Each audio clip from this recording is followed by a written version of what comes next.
What's that? Murals. So I'm winging it. All right, good evening. Thank you all for coming tonight to our second of two main library design town hall meetings. We actually held one last Saturday and had a lot of people in this room. So it got a lot of really good feedback. We're really excited about kicking off the main library design. As you can see, these were printed out. There are initial renderings and schematics that we've been working with our firm, Anderson Brule Architects, on. So just to give a little bit of history on how we got here, we did thank you to the community past Measure Z back in 2020, hooray, which has given us the bond proceeds that we need to be able to renovate both library buildings.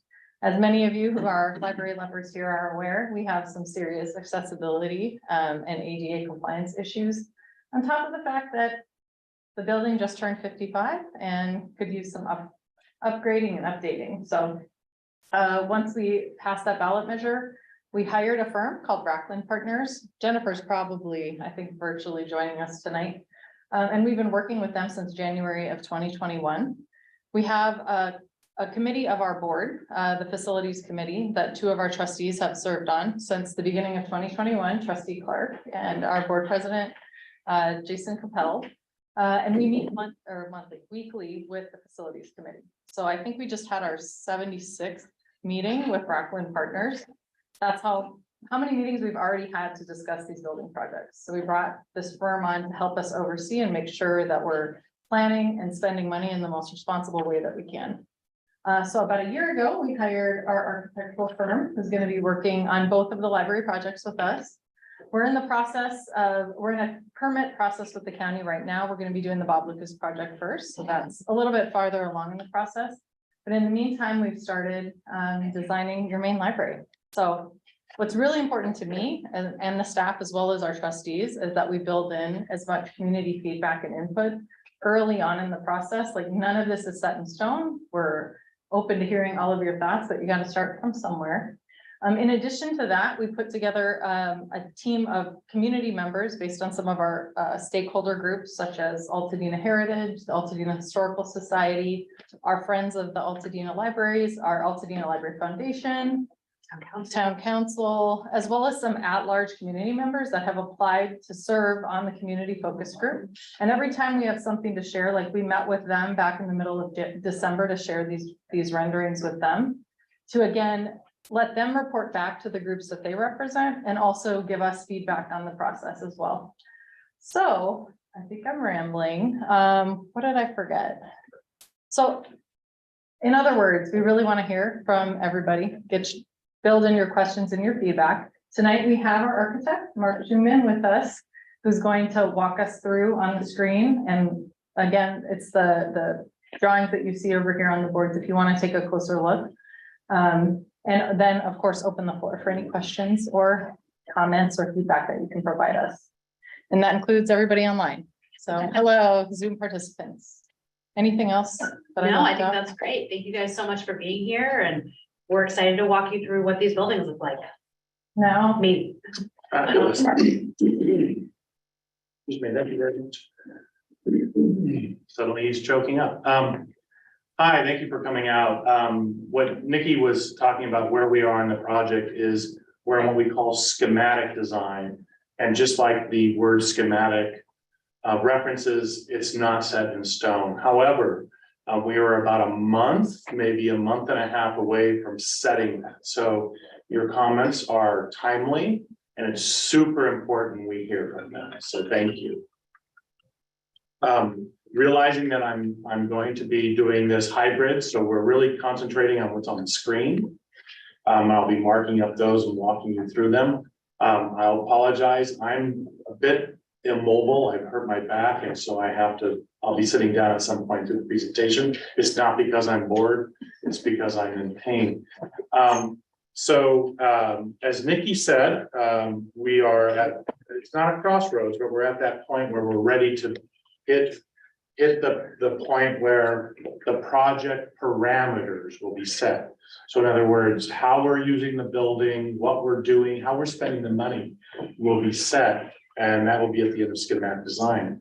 After that point, we get into more of the specifics, the finishes, the detailing, and things like that. What I want to start with is how we got to where we are today. And it's not, I wish it was this easy to be walking and say, we're going to do this, this, and this, and this. No, with a building like your library, which is a really great piece of architecture and actually considered a historic resource, we want to be careful how we move forward with it. So first thing we did was study the building you have and understand what makes it a great piece of architecture. Why do people like it? Why when we applied for this job, we were asked, have you worked on historic buildings? Well, how do you treat historic buildings? How do you feel about historic buildings? Because they do hold a very important place in our culture and society. And even more importantly, they're a reflection of our past. And we all know that if you ignore the past, you're apt to repeat it. We don't have no desire to repeat the past. So first and foremost, what we looked at, oops, sorry about that, what makes this building a cool piece of architecture. That's architect talk for a really cool building. Yes, Can ma'am. you just tell it, what am I looking at? Is this the parking lot or the front? Sure. So what this is here's the parking lot right here. Mariposa's up over here. So this is the Okay. parking lot side. It's the south side, yes. So first thing I want to do is concentrate on these diagrams at the top. So you'll see that these bits of orange walls, and what makes this, as an architect, we start looking at what makes this significant. And during the 60s, there was this movement, actually came out of the 30s, where you had these planar elements. Planar meaning planes. So if you look at your building really carefully, you'll notice there's these masonry walls in places, plaster walls in others, and then glass elsewhere. Likewise, you've got three very distinct horizontal elements. You've got the very top roof, the main roof, and then these lower roofs which set aside the volumes to the side. Those are what makes this a modern building. That's what makes the Altadena main library what it is. And so we want to understand that. So when we do additions to it, we honor that. We make sure that we understand that what we do doesn't destroy that. The other piece about your library is its indoor-outdoor relationship. Again, a very modernist tenant, especially in Southern California. Great architects known to Altadena, Gregory, promoted these things. We're big fans of it, those of us in Southern California, because it's like getting a bigger building for free, right? You're sitting in the main part of the library. You're not sitting in a room, you're sitting in the gardens. And that's really, really important. Something we want to honor, something we want to keep forward and make sure we don't destroy. A couple challenges you have is how to find your entry, right? And that goes beyond just for an ADA, the accessibility issue. Certainly from the parking lot on this side, in fact, I was parked kind of waiting to come in and I watched this gentleman kind of look around the wall like, is this where I come in? And it turns out it was, but how we get to the entries is a bit circuitous. So one of the things we want to do is identify where that entry is a little bit better. It's really interesting that this library was built during the heyday of the automobile, yet its main entrance is really a pedestrian scaled entry. So we're going to honor that. We're keeping the main entrance where it is. We're keeping the bridge. We're going to renovate it so that it's as wonderful as was day one. But we're also creating an entrance off the parking lot that is easily accessible, easily identified, and actually doesn't feel like the back door, but feels like an equal front door to the front door. Do you have schematics so that we can see what you're talking about if we sit inside and are reading a book? We will at some point. We have some plans which we'll share in a little bit. So You mean a little bit tonight? a little bit tonight, yes, Okay, ma'am. great. Yeah. One of the things we also realized about your library is the value of we call it the living room.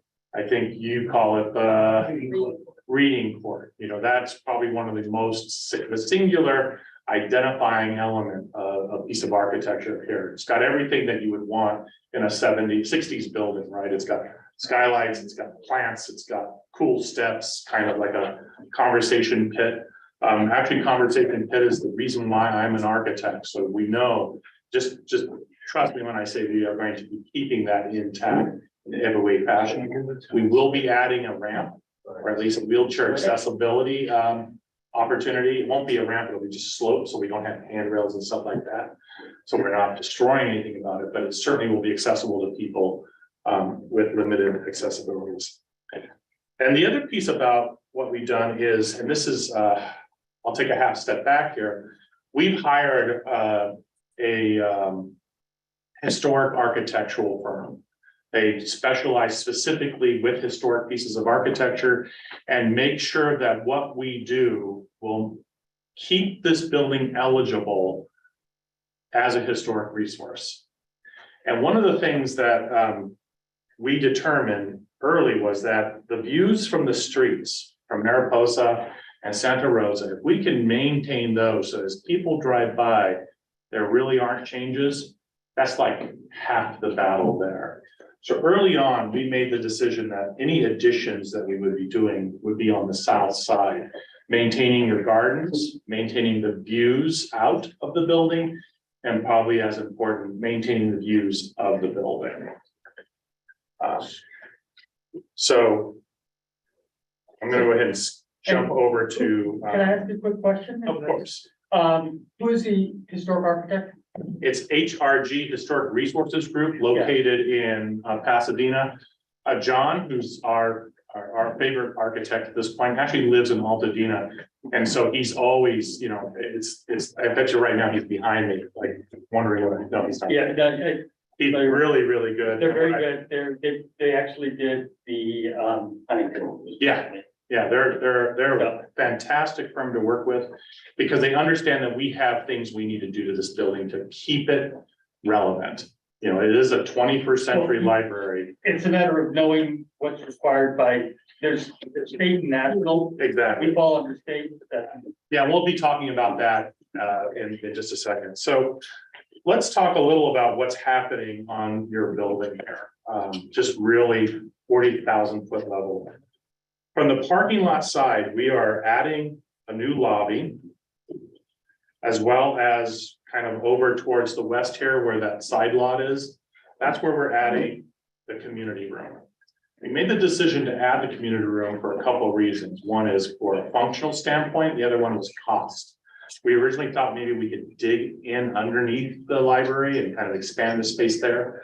Very expensive, and then we'd also end up with very low ceilings. And what we didn't want to do was create a space that was not welcoming and actually out there. And what this did is allowed for a certain level of identity separate from the library. And again, this was something that we talked about as a couple of groups, as Nikki mentioned, you know, a community focus group, as well as building committees, facilities committee, that there needs to be a balance between those two, because it is a community room and we want to make sure that it's accessible after hours, like we're using it tonight, as well as just having its, at some level, its own identity. And I'll show you the plan in that. They do talk to each other architecturally, and you'll see how that is, but there will be no mistake which one is which. Looking at the spaces on the ground floor, I have to ask real quick, how many of you have been downstairs for any reason, right? It's really just a functional space. We're turning that inside out, and actually it's becoming a very much a public space. It's going to be housing not only the new community room, which is over here to the left, but there will also be a series of meeting rooms, what we call a drop-in office space, and that might be something where, let's say I have to take a meeting during the day. My kids are home because let's say there's a pandemic. Let's just imagine there's a pandemic and they can't go to school. And I need quiet and a place where I can actually hold a professional type meeting. Well, I come here, I check out a room for that hour, and I have a place where I can hold a Zoom meeting, or I can even meet other people from my community from my office here. And that's that, as well as other types of functions that a startup or a home run business might need outside of the home. The passport office, which is a very popular and useful asset to this library, will now have a very identified space. And it's not off in the back, it's actually once you step into the library. Oh, I'm sorry, I missed it. Library here, it'll be kind of in front of you, almost like a retail spot.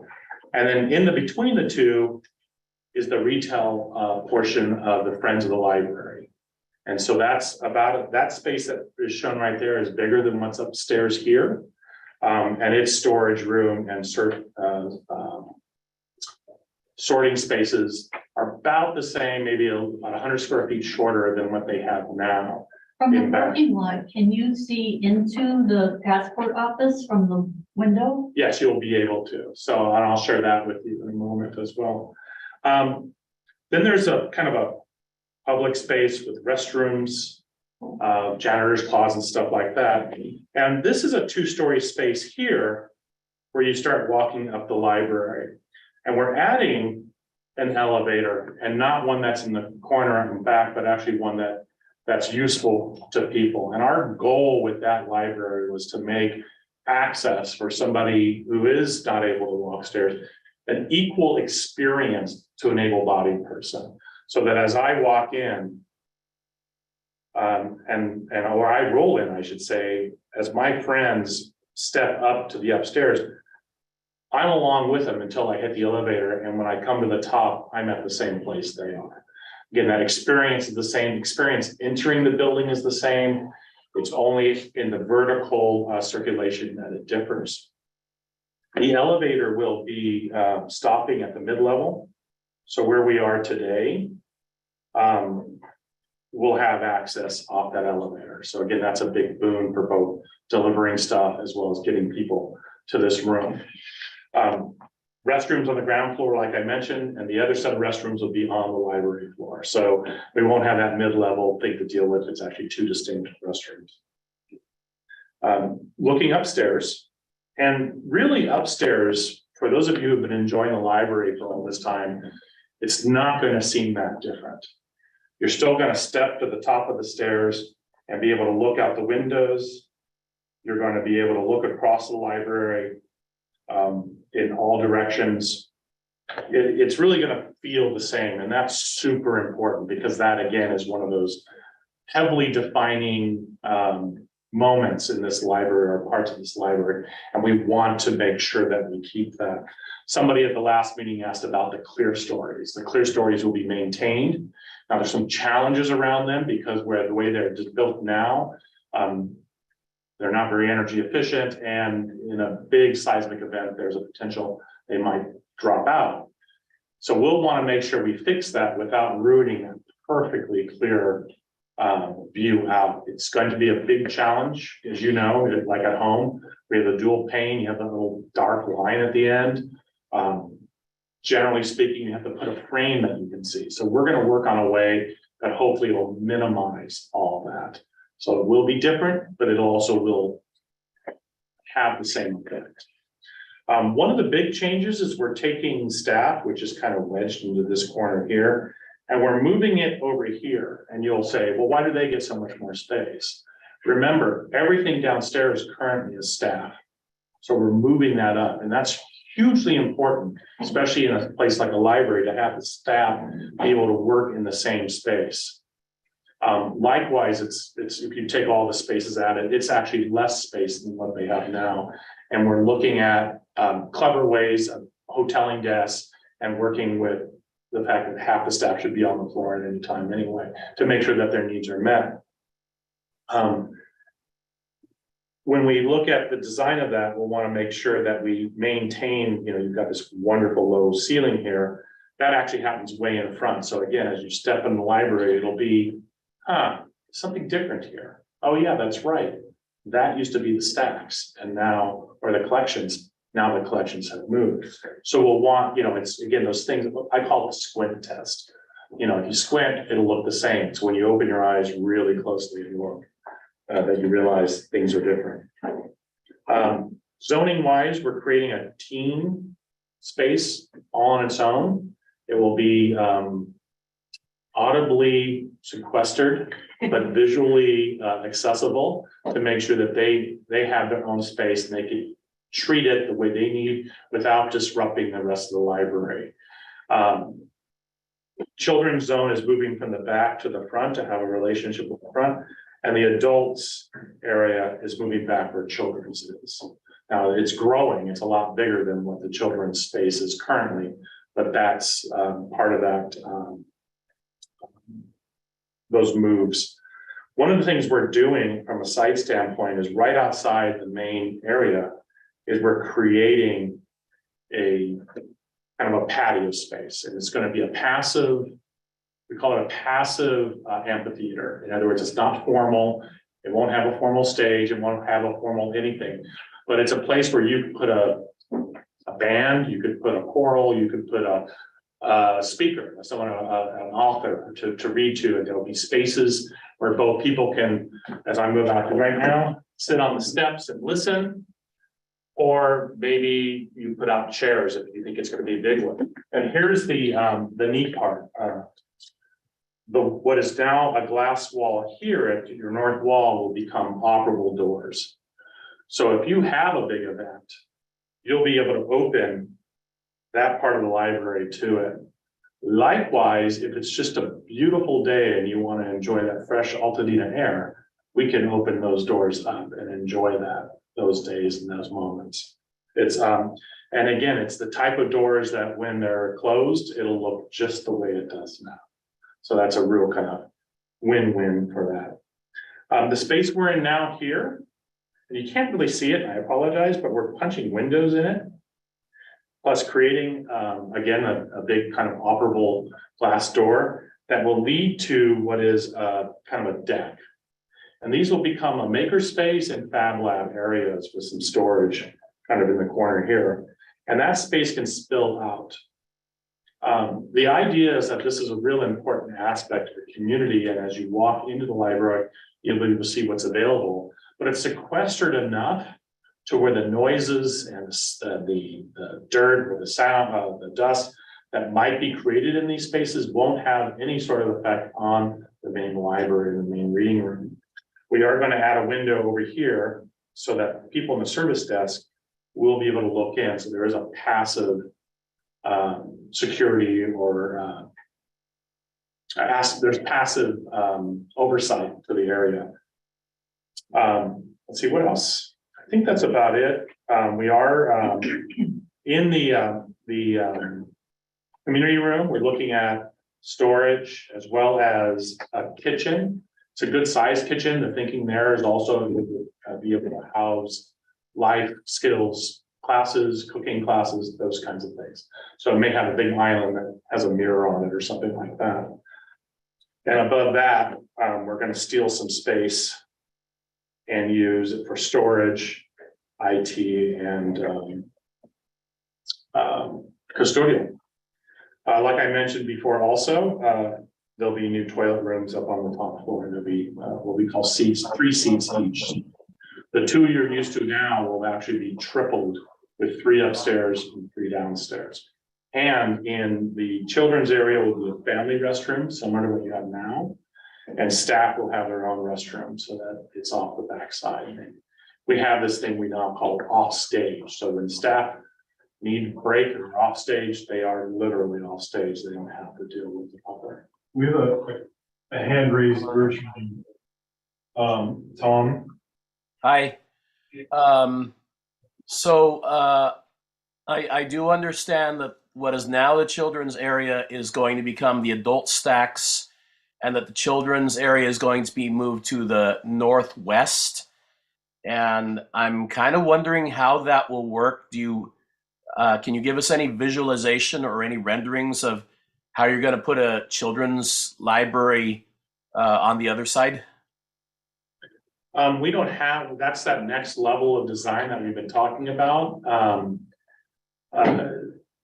It's a different added, well, actually your library now is pretty open and it's going to maintain that. So we are looking at strategies that will visually separate this space from the rest of the library. The separation of adult areas is actually through the collections. And the collections of in children's is also going to be some of those ways of organizing the space. One of the important aspects is flexibility. And so we want to build as few walls as possible. Because today it may be about teens and children. Those teens and children are going to age into adults, and next thing you know, we don't have enough adult space, right? So we want to make sure that there are spaces that are not necessarily owned by certain departments. There's a whole area in the middle here, which we're kind of calling family, which could act almost in any fashion on any day and any time of the day, that it's not relegated to a specific group. The thinking is, as programs ebb and flow, that space can ebb and flow.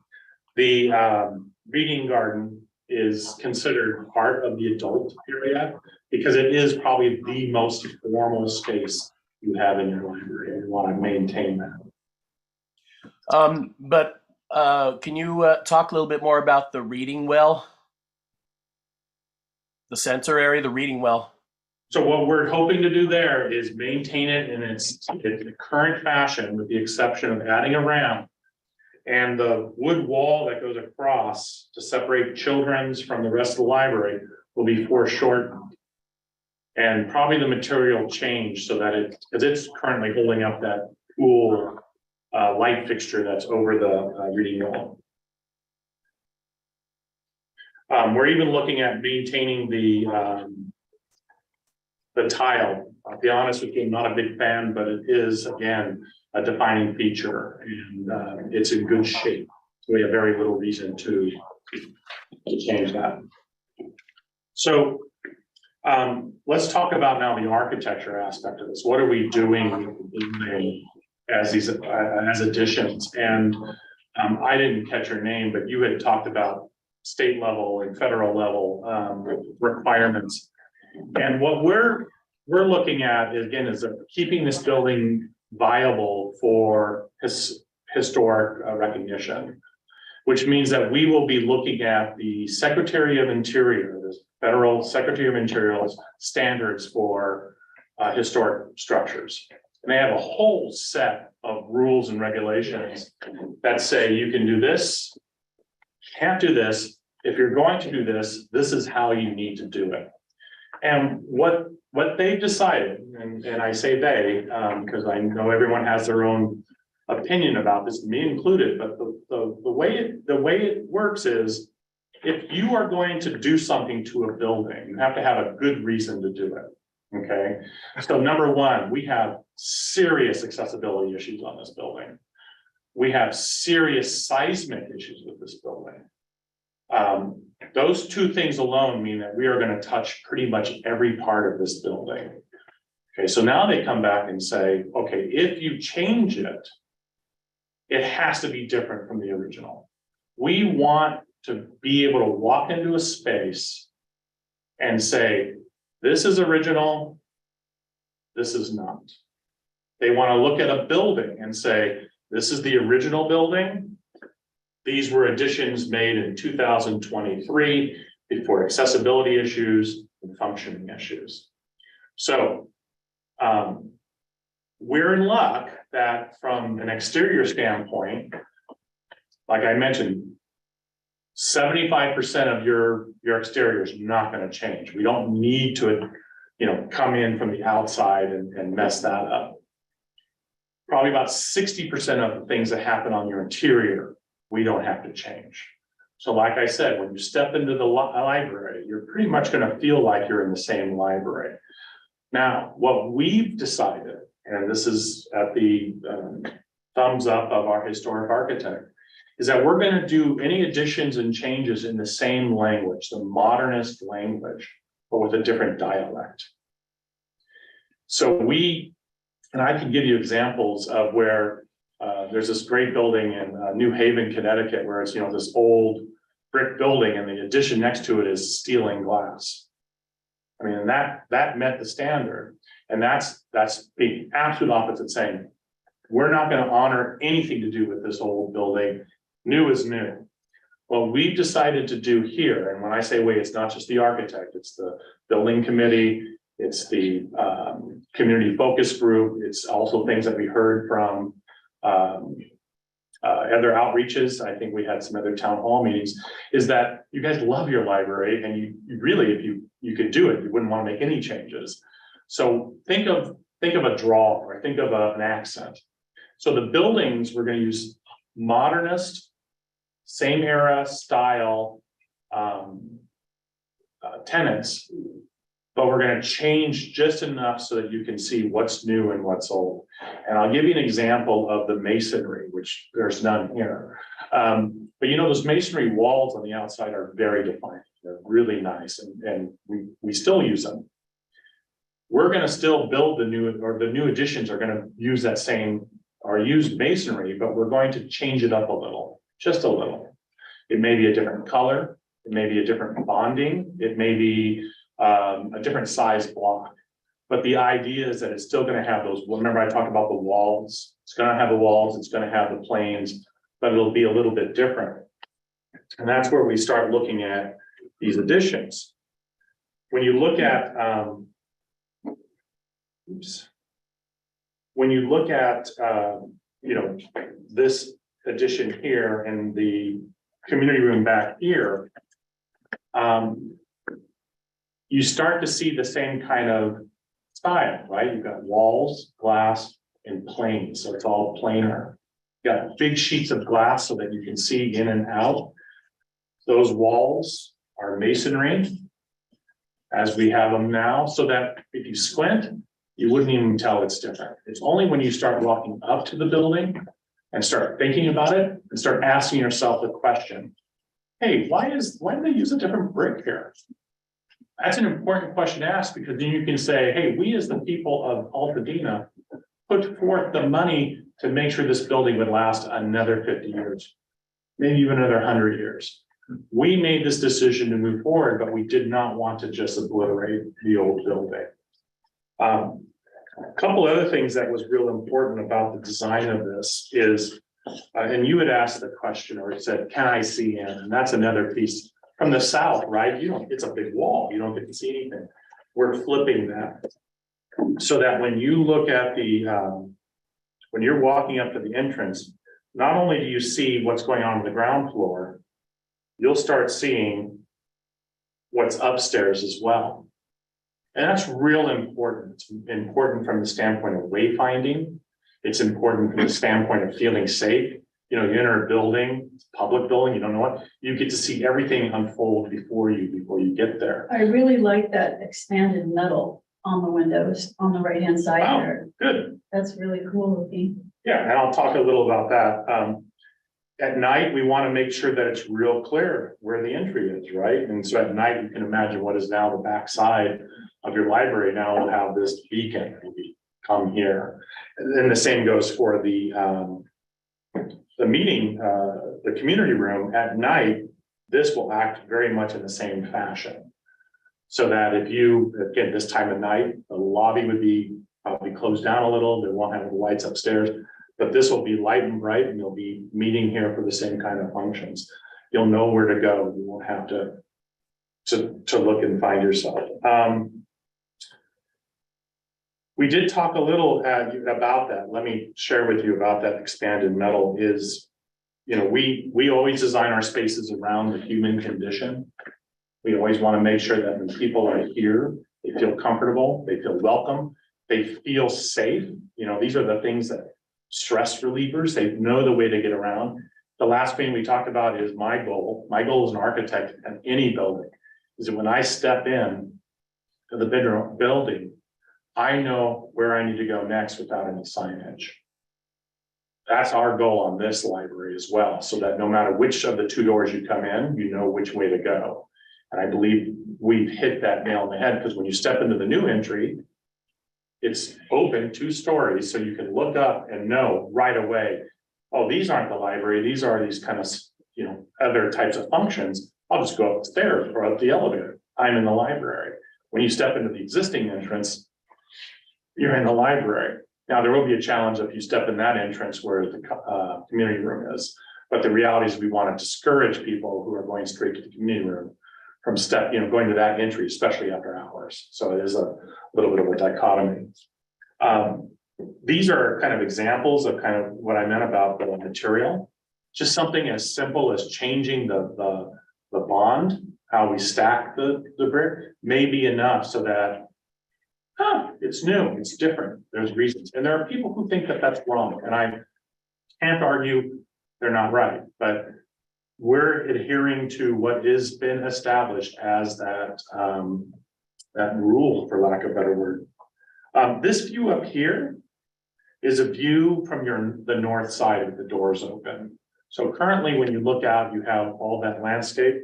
What you'll be looking at now is kind of outdoor reading areas, maybe again, potential amphitheater spaces or other programmatic spaces. I could see children going out there for story time. Is that the image you're speaking of with the arrow? Okay. Yeah. Right now, right here is where administration is now, or staff is now.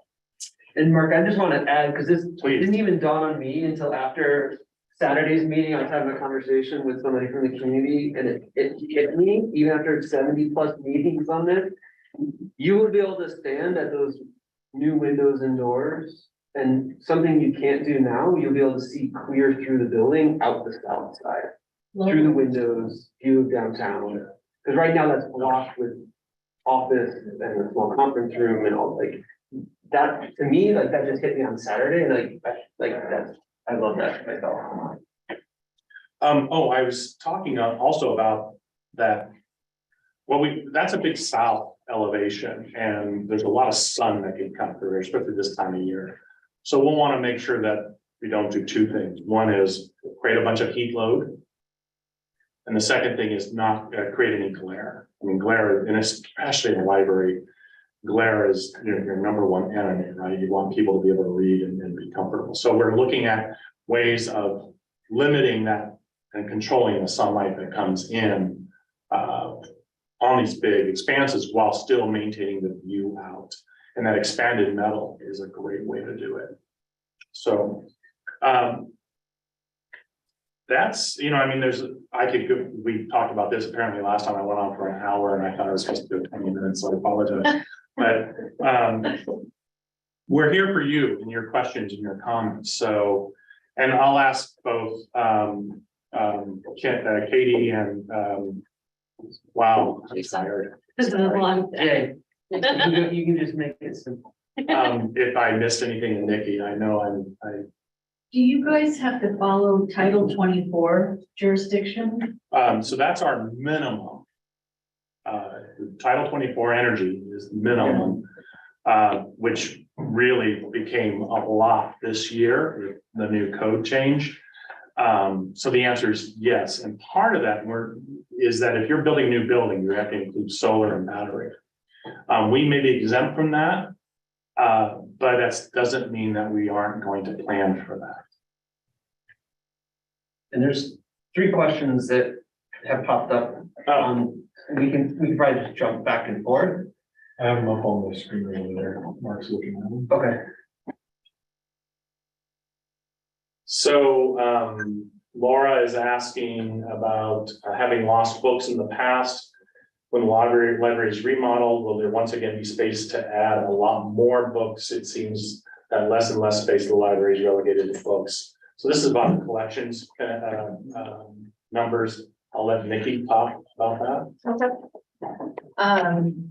So we've been working with ABA on looking at different renderings around where stacks would go and what that would look like in terms of like 100% of what we currently have versus like maybe 80% or 60%, just to see like how much of the floor space that it takes up. So no decisions have been made around collections, but of course we want to maintain as much of the books as we possibly can. The other thing that we're doing right now is looking at ways to expand the collections out into the community. Currently we have one mobile library unit. We're also getting another one. The second one is on its way. Yay! It is? We just found out. And that one with the intention of being more of a mobile library collection, including doing homebound services and getting books out into people's hands in the community. David and I actually met today with 2 library materials vending machines. And we have every intention of identifying 2 or 3 locations in town where people could request a book, search it, almost like a red box type of feel, but it would have all different types of library collections. So of course, we're still gonna have lots of space for books and other collections, but again, we really want to focus on getting things out in the community more as well. We, every month at our board meetings, we get, statistics on what's circulating and what our circulation numbers are and how that corresponds to a collection. We're always making adjustments with our budget about what we're purchasing and how we're purchasing it. And Nikki, you actually told me this the other day, which really blew my mind, which is that even with our current circulation numbers, at any one time, only about 10% of our collections are circulating. The other 90% are sitting on the floor, right? So one of our goals, which is linked to how do we house the collections in the space, is how do we get that 10% higher so that we're circulating more of the collection more at the time. One of the other questions was about the elevator from the ground floor. The answer is yes. We have 3 levels in this building like we do now. So you'll be able to get to each 3 level from the elevator. Without having to get permission from Right. anybody. Yeah, anyone will be able to come in and push a button and get to where they need to be. I guess, I'm speaking as an independent individual, but I am a member of the Altadena Foothill chapter of the AIA. And Boyd Georgie was, a fellow of the chapter and, recently passed away, for those who don't know. He lived almost 100 years old. Wow. And the thing about his work and is very apparent in this facility is his ability to work with light. And my concern, and obviously it's part of your concern, is the vernacular that was established during that time, as well as the ability to maintain that. What occurs with the clear story and the lighting and things like that at the time is make sure that that is not lost as an element, because that's what helps make the space. Absolutely. Yeah, I mean, so if you're an architect, you understood what I was talking about, there's this challenge. Because, every time I draw something, it looks like this, like, oh, look, there are no mullions because we live in fantasy land, right? And then we start building it and realize, no, there's energy codes and seismic issues that we need to address. And our goal is to have as minimal impact on that as possible. All I can say is that we haven't gotten to the point yet where we've been able to study what that means. And we also have the cost issue. Yeah. And one of his unique, if you notice the way he moves people through space, is he takes you into small spaces and opens things up. So it's that type of, so opening things up doesn't necessarily give you that same type of a feel. So just because it's the experience of this. So just wanted. Absolutely, and I appreciate you bringing that up. Who doesn't like talking about architecture? But that's one of the reasons why we started looking at that area besides just the sun control. Was like, we didn't want people to walk up, because you don't walk up to a 2-story building in this building. You walk into what is a compressed area and you feel sheltered. Now, he had the advantage of working with these mature trees from day one. We get that too. So it's not, like working at, from a new construction, but we wanted that same sense of where someone stepped in and they were greeted by shelter, then opened up again. Inside, very similar to what happens on the main entrance here. Yes, sir. Yeah, I look at this in a little different way as someone who spends a lot of time in the library. And one issue that I don't know if it has come up, it came up in earlier planning meetings, is an issue of kind of noise and sound control. Mm-hmm. And it seems that there's, quite a bit of noise and sound, not noise, but sound generated in the children's section. Some of it's good noise, music. And then there's some activities going on like the 3D printer and so forth. And so isolating these noise sources or sound sources seems a little bit inconsistent with your flexible open plan approach. So how does that mesh together if it does? It is the biggest challenge that any and every library faces today, and we're no different. I have, the noise of the machines and stuff, we solved that, right? We moved it off the floor. It actually has a way of saying, the teams, we've moved into a space that we can sequester. Because of the rest of the space needing to be maintained at openness and such, and even the want for a flexibility, we're hesitant to close in the children's area. It's not closed in now. That's part of the, I'm gonna call it the modernist tenet, right? Where we're all one community and we all have to kind of, except teens, they don't count. We all raise. It's a difficult trade-off. It is, and I'm gonna sound like an apologist. I apologize. Oh, that didn't work. But it's a different library than it was built. We have different expectations of what the library serves, and I would look forward to finding other ways to be able to meet the different needs. Can there be sound absorption that's put on the ceiling like at high-end restaurants? Absolutely, Because that really makes. we a are huge doing that difference. as well. It's really hard. I sound like a whiny person. Like, that's just a T-bar ceiling out there, right? And my first inclination was, oh, get rid of that thing. And of course, we find out, well, that was a state-of-the-art technology in '68, and that's real important to keep. And I'm like, well, and I'm gonna sound really bad here. Well, we have to remove it anyway because we have to get to all the structure above. But what we replace has to honor it. So we will have the opportunity to up its acoustic value as well as the lighting. Actually, the lighting in there is pretty cool. It's the wrong kind of lighting. That's 50-year-old technology as opposed to. I noticed that lighting when today. you drive up, the lighting is atrocious here. You've got different colored light bulbs in all those round globes. It's like hodgepodge city.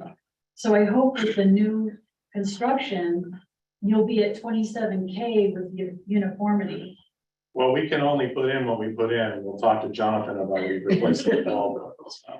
But But yes. if I can, Mark, I want to go back to your comment for a minute, because one of the things that we thought about in terms of sound control and acoustic is also, what are the uses people really need? And one of the things that we heard over and over again was a need for meeting spaces. And so on the main floor as well as on the ground floor, there are a number of what are going to be basically kind of glass in spaces that when they're not in use, you'll just look right through them. When they are, they will be kind of sound controlled little spaces where you could have a conversation, you could have a tutoring session, you could have, a homework assistance kind of thing. We'll also have these new outdoor spaces where on a day like today, you can take a look outside and maybe if the kids are really loud, you can listen to the birds instead. We'll have that patio that will be off of where this room is now. So there will be more places to be is kind of the point. In addition to all the places that exist now, there will be new spaces to be within that will hopefully give more options. I was gonna show that, and for some reason, my technology has not been kind to me. But thank you for remembering that. That is one of the things we're doing. Acoustics. Yes, sir. You kind of gave the dance point a little bit. I like the way that you preserve that plexiglass item there on the roof that aids to the feeling of light coming in and so on.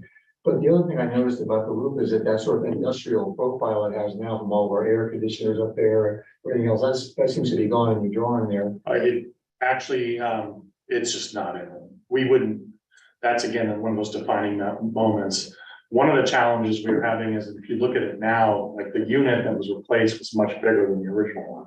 So it's become superfluous. So we're gonna have that conversation with John about what's the appropriate thing to do there. We're replacing all the HVAC. which should cut your electric bill in half.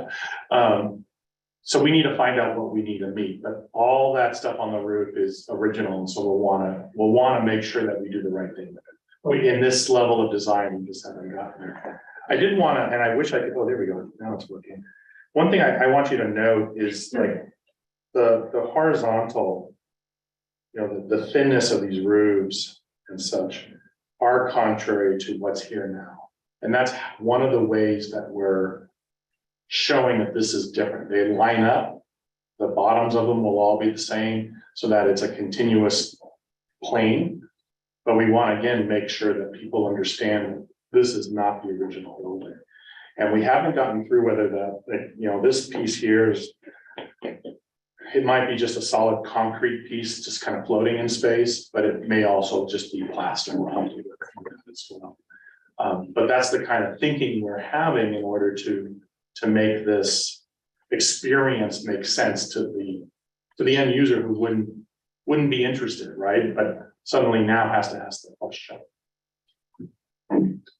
I know we had a question online about what is the timeline on construction. That's right. So we're going to talk a little bit about that. Me? Yeah, you can, or I can. Yeah, go for it. So as I mentioned right at the beginning of the meeting, we're gonna be doing the Bob Lucas Memorial Library first. And we're farther along the design process, but because we're adding almost 1,000 square feet to the building, it triggered a conditional use permit process with LA County, which typically takes about 6 to 12 months to complete. We submitted everything they needed back in September. But based on feedback from our capital project management firm, and Jennifer is online, we're looking at late summer, early fall as the soonest that would kick off. And we're anticipating the Bob Lucas project to take about a year. We all know how construction works, and then once that building reopens, so again, we're looking at fall of 24-ish, then we would close the main library and start this project. And the estimates there are about 18 months to 2 years. Yeah. So again, into 2026, which coincidentally is our 100-year anniversary of being a special district. Yeah. That's kind of exciting as well. We did that calendar exactly on purpose. That was good planning. Exact planning, yeah. Any other questions back? Well, we have a question in chat. Will use of the elevator be the only way to access each floor for those in wheelchairs? Yes. And not just wheelchairs, but other people who don't want to take stairs. Yeah, when I first began, even when we did our first kind of like listening tours, even before Measure Z passed, I remember having a conversation with a young mother, and it broke my heart because she was telling me that because her 2 little kids that have to be in a stroller, she drives down the hill to go to Pasadena Library because she can't deal with how to get the stroller in and out of here. And I was like, it just killed me. I'm like, that change, right? And so I think all of us on the board at the time, and even in the current board members, we have been very clear that we want to go beyond ADA minimums, right? Like we want to think about it through a lens of universal access. And it's not just about accommodating, it's about, like Mark said earlier, making sure as much as possible that no matter how you get in and out of here, you have the same experience as anybody else. Yeah, and Mark, I really like that. When you talk about people, a disabled person and an able-bodied person walking into the entrance at the same time, and how they can stay together through much of their entry. That was really nice to hear. Yeah, it's important. Thank you. Mark, what is your last name? Schumann? Are you gonna quote me? SCHOE. Any other online questions, Tim?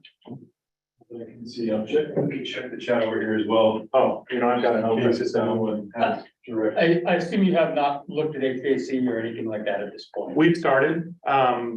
It's funny, I thought we were gonna be going to a VRF system. And then the mechanical engineer, sorry, mentioned that we were doing a VAV and I was surprised. So I need to corner him and find out why he's thinking in those directions. But, there's two issues. One is, of course, just accessing those ductworks. And I'm a little hesitant to, right now it's a VAV system. But, The current system. but I thought Jonathan wanted something like a VAV or VRF. Well, there's advantages to, especially from an energy standpoint, huge advantages. And then minimal in terms of Yeah. intrusion. I just don't want to have to deal with the ductwork. Yeah. I'm a lazy architect is what it turns out. Well, it also opens things up and allows us to gain back space that was actually taken for ducting. Absolutely, yeah. So, and we're also replacing all the electrical. So, right now it's really cool. There's an electrical closet on the back. I don't know how they got away with that. And the transformer is like in this space that no one can get to. So we figured we're going to end up moving that. Edison's going to require that. And we're putting in an entire electrical room that will allow for us to have everything you need now in a modern building. It will be a net zero ready building. So the units, any units that we have will not use gas. So there should be no need for natural gas on Can't do this. that anyway anymore, so. Yeah. What else? We're gonna look to see what the ramifications of putting solar on the roof is, but the reality is, we have the space, but there's so many trees here. It might be a fool's errand, but we have to also address this new code, and it's, like I said, it's new, we're just learning about it, so. What else? What's that? I said there's a class on Friday. Any other questions or concerns? This really is important for us to hear from you. The stone that's going to be the walls, Mhm. do you have a stone picked out that one could actually look at to see what that color looks like? So that's the next level, and this is actually one of those questions that we're showing a field stone, or we call them, well, I'm from Claremont potatoes. We're showing the same stone that's out there now, and John, again, is coming back and saying, no, it needs to be something different. So we have we have to have our thought process and iterative process to figure out what that means. Do we just go poured in place concrete to replace, where we would normally want field stone, or do we find a different stone, and what does that mean? Or is there a way we can use the field stone, the granite rocks is what they are, which are native to these areas.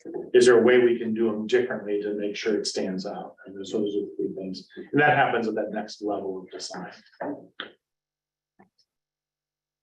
Yes, sir. We've got some sculpture artwork outdoors too. None of that gets changed in terms of location and so on. So the owl one here, that wall gets renovated in a fashion. We're actually looking at putting that one indoors maybe. Okay. I would love to get the fountain working again. But I don't know why it's not working, so they may also be like not repairable, but that hasn't changed or moved. And what about the walkway is wood now, the one with the lights and so on? So that's another one of those conversations. So we can replace it with wood, exact, so for that would, you're replacing it with the like material. That's really a maintenance issue. But then will we be in the same place we are now in 20 years, right? I'll get into the wood that was used there is so much better than the wood we have available now without great cost, that we will at least have the conversation. Do we look at a different material? One of the other things is that the spacing of the rods that hold it all up, they're a little too wide to meet code today. And there are areas that do need guardrails. So we'll be looking at a fabric or something that would fit in the areas for safety issues. But it would be like a metal fabric, cloth fabric, so that it meets code, say more important than meeting code, but still, again, meets that this is original, this is new. Like a perforated metal or something of that nature. Yeah, I'm thinking a nice woven material, because perforated metals, it's, you know, I've done too many schools, no more perforated metal, please. Any other questions? You know, we're here for you, and, again, because I have no ego, so, you know, if you hate it, let me know, but I want to know why. That's the important thing. Yes, sir. Yeah, just one other question. I'm just curious. I think it's a done deal as far as these floating roof panels for thermal control of your large windows, south-facing windows. Are there any other approaches to that thermal control that you're considering? Well, I mean, so the windows, it's not so much thermal, that's heat gain through glazing and more importantly, glare, because we have coatings on glass on windows now that make them pretty efficient, but we're more concerned about the glare aspect.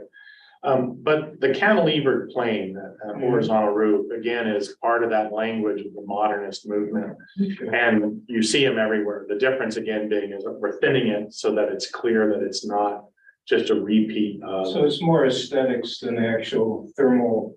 Well, anytime you shade a building, you save energy, even with all the newest technology and all the insulation. The sun, and especially in Southern California, heats up buildings. So while it does, aesthetics plays a big role, I can justify it through energy savings. Will there be step lights in this drawing here, the third one in the corner? Where you have the guy in orange going up the stairs? Everything will be lit at minimum to code. So like in that particular case, that's an emergency exit as well as being an access. So there would be lighting in some fashion. Step lights are expensive, hard to maintain. So we would look at those critically and see how we would want to light them. Again, without causing glare in someone's face as they're heading downstairs, right? I was thinking on the wall side. That may be, but even those little ones, pay attention, you'll see half of them aren't working. So we want to be cognizant of maintenance going forward to make sure that we're not putting in things that won't be working in 3 years or Right. 5 years. Yes, sir. Oh, one other thing that came to mind, because it came up a lot at these earlier meetings, with some strange recommendations. It was handicap accessibility to that atrium area. Is there anything new, you know, or is it just going to stay the way it is? Oh, no, there'll be access to that point. So is it a ramp or? So there's a real fine line between what is a sloped walk and what is a ramp.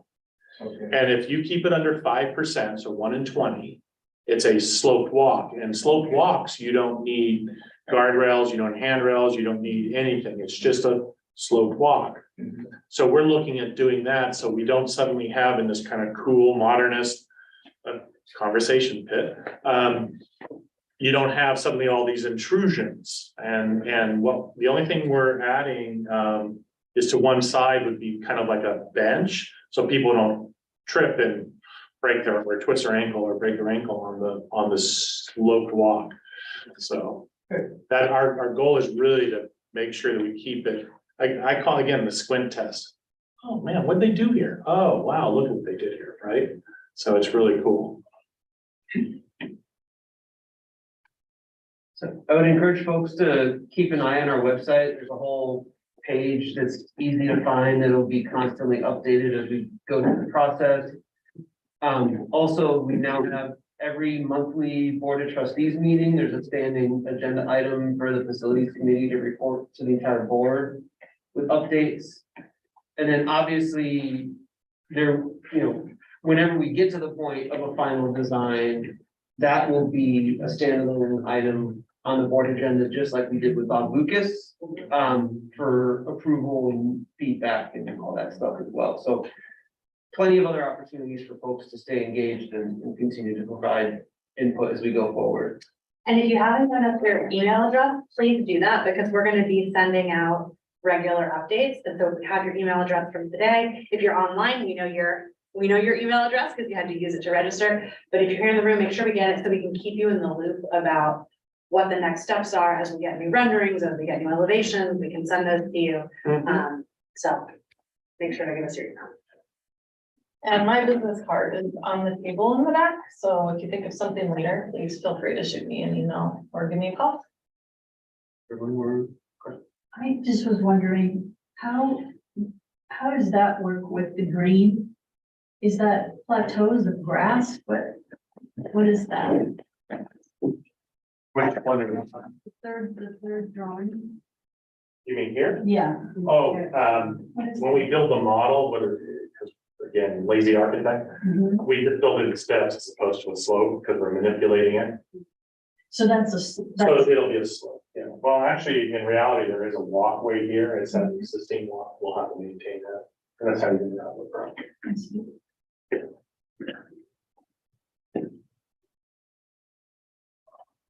Okay. Any other questions from you guys? Yeah, any more questions online? Talk to the owl. Nothing else. Fabulous. Well, thank you so much for coming. Please take a look at the renderings. Let us know if you have questions. We wanna keep you in the loop, and if something occurs to you in the middle of the night. Yeah, Nikki. 2 in the morning. Exactly. Call Mickey. But thank you guys so much for being here.